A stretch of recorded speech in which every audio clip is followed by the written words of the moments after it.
Where tonight we're on lethal form. Let's meet the death-defying Sandy Toksvig. The death-denying Jason Manford. The death-dealing Bill Bailey. And the drop-dead gorgeous Alan Davis. At least 1 out of 100 has to be complimentary. That was very kind. Yeah. Now slay me with your buzzers. Sandy goes. Jason goes. Wow. Bill goes. Alan goes. Bang, bang, you're there. Very good. So, before we start, I have to remind you we have in this series a spend a penny round because of L. Exactly. Because L stands for lavatory. One of the answers will involve lavatories in one form or another. All things lavatorial. So if you do spot a lavatory lurking anywhere, play your joker, and if you're right, I'll give you some points. What could be fairer than that? Now, I'm going to hand out some bags. Can you take one and give one to Jason?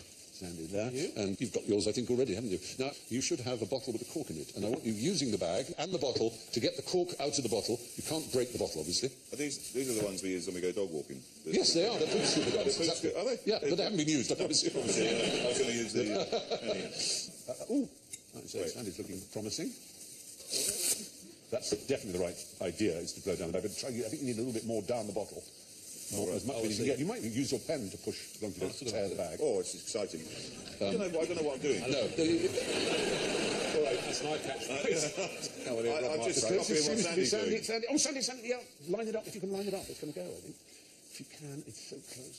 Oh, no. Look, we'll show you. One of our researchers, Zara, she managed to do it, and we shot her doing it. So have a look. Watch. There she goes. If you succeed, we'll have to shoot you. There she goes. Can actually just blown up it. A little bit. There it goes. There. Well done, Zara. Now.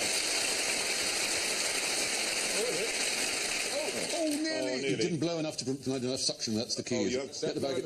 Don't panic. This man in blow the bag. Get it out. This man in blow the bag. Don't worry, Mr. Benedict.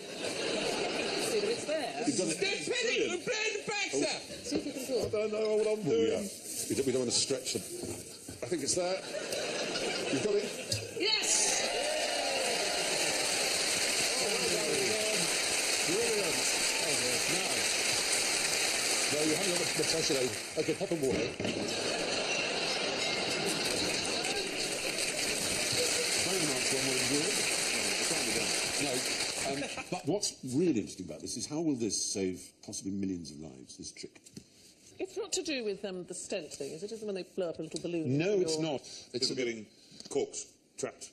It's not really going to save that many lives. It might save a lot of distress to people who want the cork out of a bottle, but it's not really. Is it inside the penis? Can we just clear that up? No, it isn't. Is it up the bum hole? No. In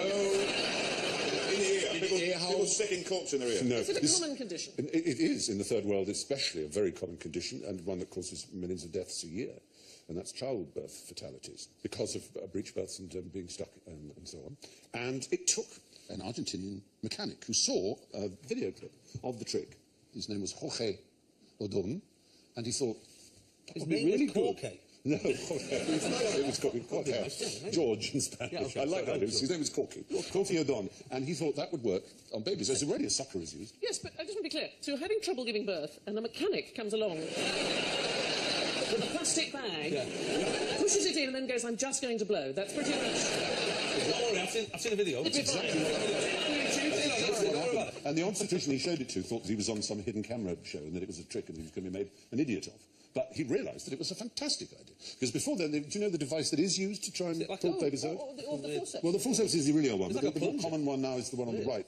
It's a sort of a sucker thing. It is a sucker, but it has a particular name. Ventouse. What's the other one being shouted? Kiwi. You call it a kiwi? Yeah. Oh. Oh, really? Well, then we bow to your superior knowledge. Midwifery is a good thing. Midwifery sounds a bit like a sort of not very noxious fart, doesn't it? Midwifery. Sorry. Can I just say, Stephen, you were up until then being so sensitive. Yeah. Your job sounds like a fart. Odon's method inserts a plastic bag, just as you said, into the birth canal, under the baby's chin. Air is then pumped in, inflating the bag gently around the baby's head. No danger of suffocation. Why is that? Because they're not breathing yet. Because babies don't breathe in the womb, exactly. Yes. The baby is then safely pulled out without the damage of bleeding forceps, and we can see that. Not in real life. All right, yeah. There you go, and that's the suction power is on a little calibrated thing, you see. And you, again, take it away, and it's exactly the same principle. Thank you. I think you've rather misunderstood the role of audience intervention. The way that the device goes around the baby is very, very similar to the way the chameleon gets its prey. Its prey, yes. Because the tongue is actually, it subsumes the prey and goes around it, and then, perhaps you could train a chameleon. Just hold one up to the appropriate area. I feel sorry for this woman who's already said no to the engineer, then Bill Bailey turns up. What about the chameleon? Well, she might not be able to see the chameleon if he's been hanging around for a while. That's true, yes. Well, you can take the stress out of it. It just looks like your arm. Yeah. Well, what's it? It's just a pattern shirt. Yeah, it's fine. And then it runs up a tree with it. Yeah. It's raised as a chameleon. Not a bad thing. Yeah. A car mechanic there, yes, from Argentina will save millions of lives with the cork in the bottle trick. Suggests some lethal uses for a laptop. Oh, Smart bombs, guiding smart bombs. Yeah. Hitting people over the head. Damn it, Chloe. Yeah. That was like he was in the room. Just happened to be working with him, that's all. Please. Is he nice? Please tell me his name. He's an incredibly nice guy. He really is. Everyone adores him on the set. Kiefer, this is. Kiefer. Yeah. Kiefer? Kiefer. Kiefer, yeah. Oh, Kiefer. Oh, yeah. What's he doing? Anyway, he's always on laptops. I don't know what you're talking My about. favourite when he talks about... 24. Oh. When he talks about parabolics. That was... Where are the parabolics? Like, have you seen it? Parabolics, that's what it sounds like. Is it still going now, 24? Yes. I mean, he just played the British Prime Minister. What kind of Prime Minister were you? Well, it was Sage? non-specified in terms of party. But were you very like sage? almost every Prime Minister we've had for the last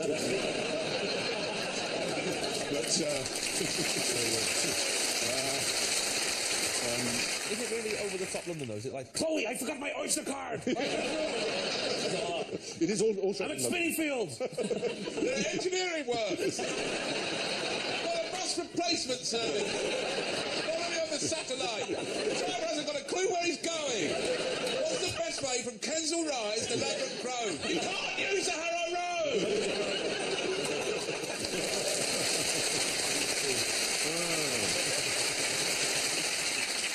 What the question was? Oh, yeah. Yes, lethal uses for... All right, so hitting people over the head. You can, leave it on the rear parcel shelf of a car, and you stop too quickly. Then, Yeah. you know. I know this because I went to one of those, speed awareness courses, and this is ex-copper, and he went, he goes, he was trying to scare everyone, and he went, this lady driver had a laptop computer on the back. Mel Smith was in It was. He talked like that. He had a laptop computer It's very melting. on the back shelf, and she stopped too quickly, took her head clean off. Took her head clean off. Got a clean knife off, through his isn't mother. it? And there was a dear old lady next to me who'd been caught doing 31 miles an hour. In a built-up area. A tiny little scooter thing. On a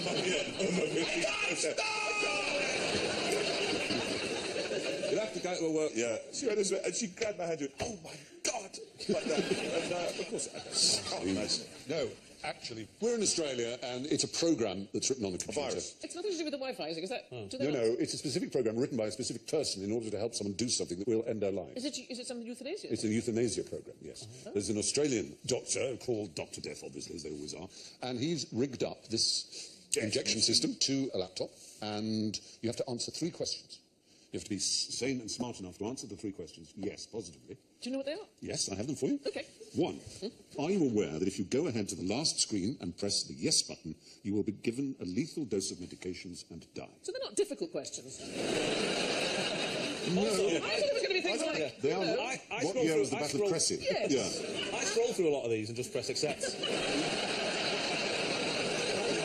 Yeah. Terms and conditions. I've read them. Terms and conditions, terms and conditions. The second one is, are you certain you understand that if you proceed and press the yes button on the next screen, that you will die? That's just very clear. Yeah. So you press then yes you say- again, yes, Are on you the sure? third screen, Sure? Come on now. in 15 seconds, Have you seen the word you will die? be given a lethal injection. Press yes to proceed. It's that simple. That's heavy, man. Yeah. I suppose it's that if you made the decision, then it's finding the. I found a very odd. I didn't know this was a rule recently. I always get headaches when I'm on tour, so I thought, well, I may as well just stock up on paracetamol because I go for a couple of nights. So I tried to buy about 48 packets of paracetamol. No. There they are. That'll kill you. And well, yeah, obviously I wasn't going to take them all at once, but obviously there's a They rule. don't know that. You're only allowed to. But I just thought to myself. That's saving no one, is it? No one's got to that point and gone, oh, can I not? Oh, I'll stay alive then, thank you very much. I go to newsagents and order a bottle of vodka and they give me a quarter one now. Bad things about me. Although there was a moment when the woman embarrassed me in front of a queue of people where she said, I can't sell you that many paracetamol. And I went, oh, why? Why is that? She said, it's in case you kill yourself. She said those words to me. And this was my panic. I went, what? But there's a load of freezer stuff in there. Like, that was my actual...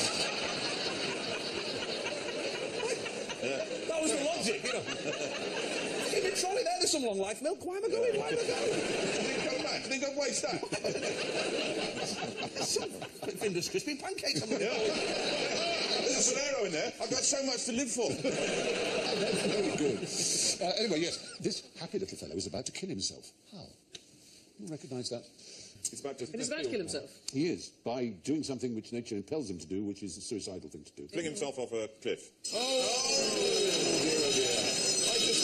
Throwing himself off a cliff. I thought, well, why not? Yeah, We'll get that one out of the we way. thought it might be a lemming, and Yes. anyway, lemmings don't, of course. But No, they don't. no, it's not a lemming. It's in fact not a rodent. Is it not? Is it a marsupial? It is a marsupial, yes. It's a bit of a convergent. How do you do that? It's a marsupial, and it's called an antechinus. Antechinus.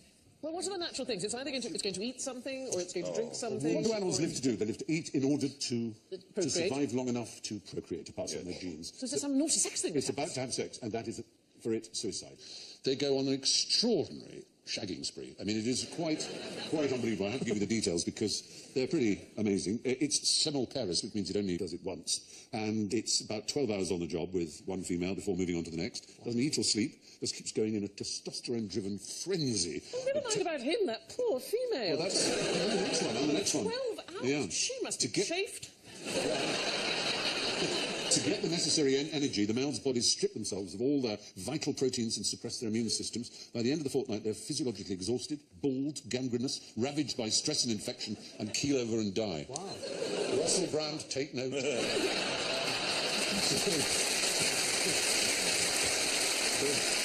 It's pretty grim.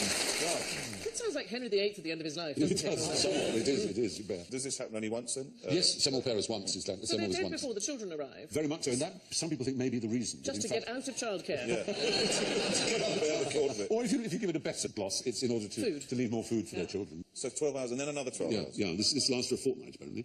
Yeah. Wow. 2-week mating season. There's somebody in the audience remembering a Spanish holiday.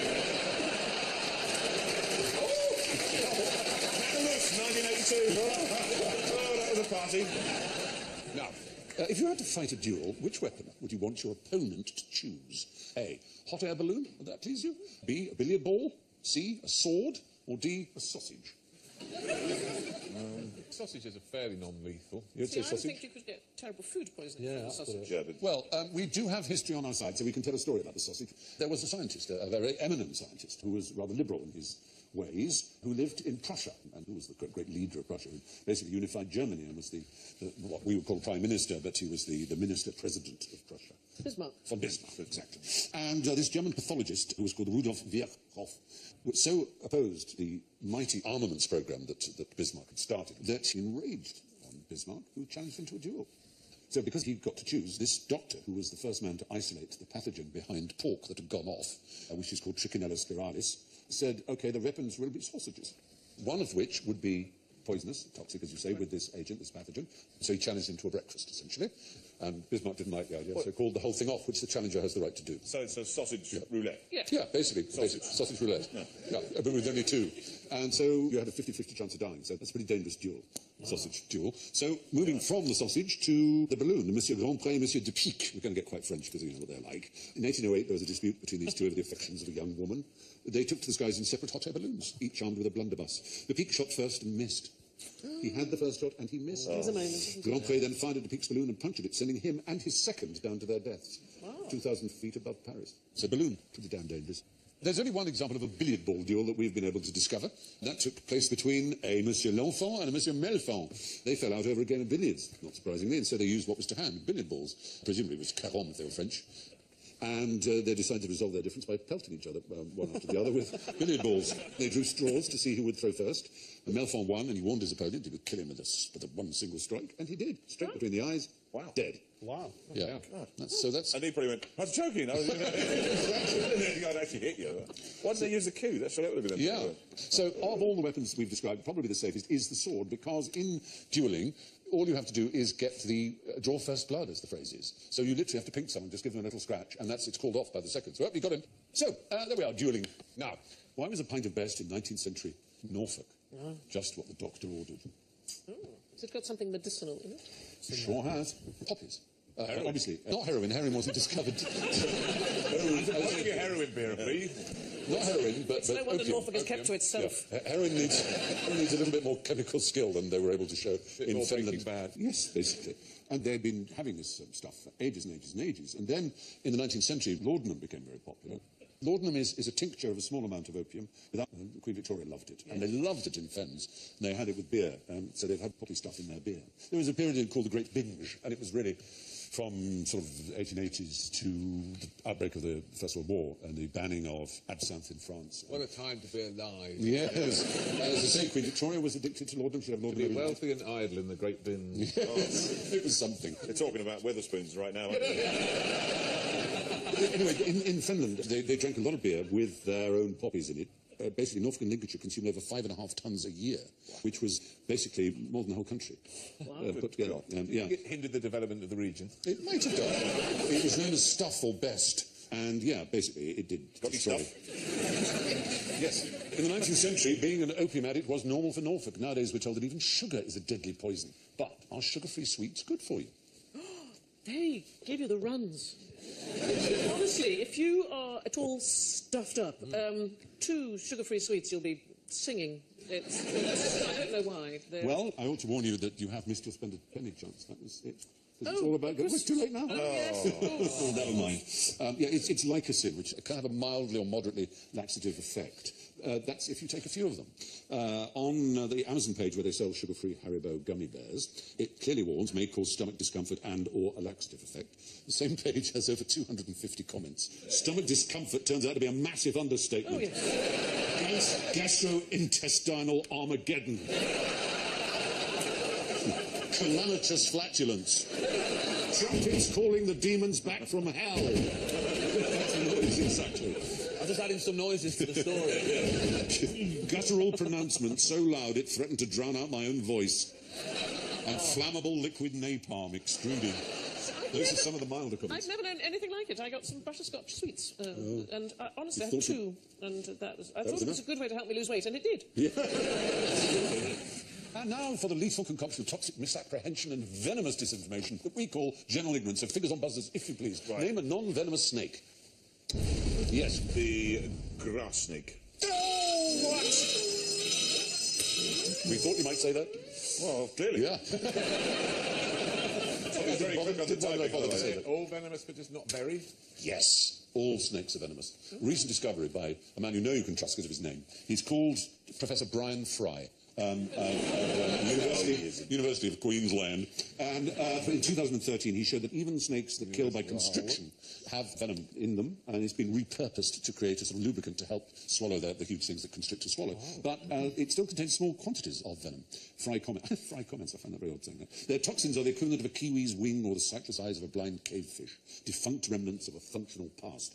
He showed that the world's largest lizard, which is Komodo dragon. the Komodo dragon, yes, kills its prey with venom, which we all thought beforehand that it was killed with sort of bacteria, that it just basically bit it, and it had such disgusting slobber that the thing caught infections. Yeah, but they actually envenomate. It seems so, yeah. The small fangs at the rear of a grass snake's mouth do actually spit out at you, and they'll hiss and they'll strike, and you will get a small itchy infection, envenomation, as you say. Right. So there you are. That's weird and surprising. There are no non-venomous snakes. They all have venom glands. Now, Alan, would you take a bullet for me? Yes, Stephen. Oh, thank you. Very good.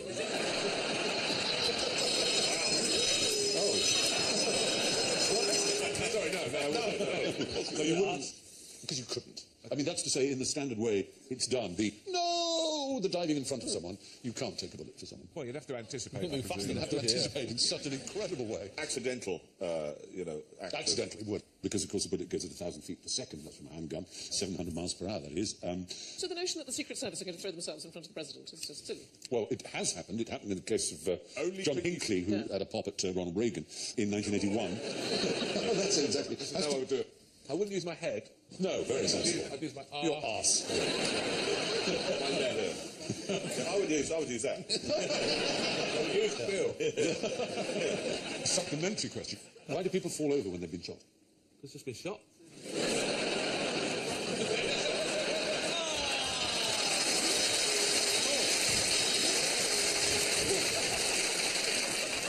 No, is the answer. Shock. Because they're dead. A dead person would fall over, obviously, where they've been shot in any way. Not the speed, like the speed and the fact No, that none of those things will knock you over. No. Yeah, well, Unbelievable. the impact. What a bad.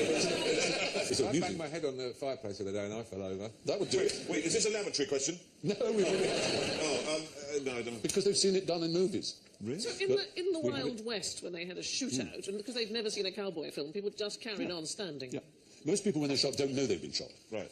We have it on the authority of the FBI Academy Firearms Training Unit that people generally do fall down when shot, but only when they know they have. Right. That's the point. Regardless of bullet caliber or where they're hit, people who've been shot don't know it yet. Don't fall over. Unless you were shot and your leg was shot off. And If it was shot off, you would naturally, yeah. There are circumstances. There are circumstances. But books, films and TV have educated us that we are supposed to fall down. That's right. Now, is it wrong to eat people? Undergraduate philosophy class. Yes, it is. It depends on the circumstances. It would not have been wrong to eat Hitler, I would argue. I think it's wrong to eat this one. Yeah. Unless that's Hitler. Oh, well, yeah, that's a very good ethical point. Are you saying there are some circumstances where it would be... Well, cannibalism is not illegal in Britain. Murder is. So to kill someone in order to eat them is frowned quite upon. obviously illegal. Dealt with by magistrate. It's certainly, I mean, no, if I had to lose a liver, sorry, not a liver, a kidney, yeah. Lose your liver. No, I don't lose a liver. A liver transplant, maybe. I might give my old liver to someone, say, by all means, fried up with some onions if you want to. Oh, wow. You can eat placenta, can't you? The placenta is commonly fried up, Yes. yeah, absolutely. There's a special fork that for cannibalism. There's a three-pronged fork, and I've always thought if you saw one laid on a table when you've been invited, it would be... Yeah. So it's technically not illegal to eat anyone. And so if you were to, at a funeral, for just have a little nibble Well, of you the need the toe. permission. You definitely need permission. As with anything. Why hasn't anyone started, in times of a recession, going, do you know what? I hardly walk anyway. So Absolutely. just have the left one. People in the recession who hardly walk. That's a bad one, isn't it? That is a really bad decision. According to the law, eating people or bits of people is not wrong. Which brings me to the grisly business of the final scores and how interesting they are. Way out. Well, not way out, but slightly last, I'm sorry to say, with minus 19, is Jason Manford. Trailing clouds of glory in a very respectable third place, would you believe it, Alan Davies? Second, with minus 8, Bill Bales. Which can only mean that the winner is our token Dane with plus 6, Sandy Thompson.